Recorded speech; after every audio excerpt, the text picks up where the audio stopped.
In today's video, I'm going to teach you how to process payroll in QuickBooks. Start by opening QuickBooks online and signing in to your company. From the left navigation, head to Expenses. This is the hub for any outgoing payments, including payroll you need to record manually. If you use a full-service payroll subscription, you'd normally run payroll there.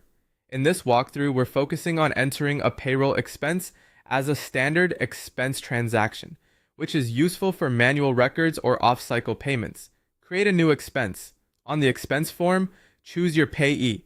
This will be the employee or contractor you're paying. Selecting the correct payee keeps your vendor or contractor history accurate and makes year-end reporting cleaner. Next, set the payment account. Open the drop-down and choose cash if you're paying from a cash account or petty cash. If you normally pay from a bank account, you would pick that here, but for this example, we'll use cash to match the scenario. Double check the date so the expense lands in the correct payroll period and accounting month. Move down to category details, click in the account field and start typing to search.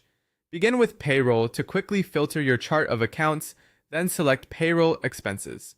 Posting to the right expense account is important for accurate profit and loss reports and for separating payroll costs from other operating expenses.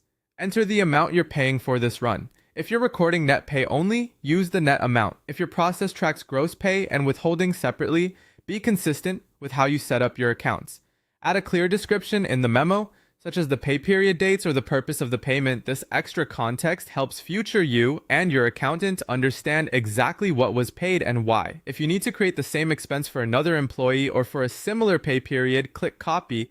This duplicates the transaction so you can adjust the payee or amount without rebuilding the whole entry. It's a quick way to keep formatting and categories consistent and reduces data entry errors. When everything looks right, payee, payment account, category, amount, and memo. Click Save and Close. Your payroll expense is now recorded and will appear in your expenses list and financial reports. After saving, remember to reconcile the payment against your cash or bank account when your statements come in so your books stay aligned with reality. That's it. You've just processed a payroll expense in QuickBooks quickly and accurately with the right category, the right account, and clean documentation for your records.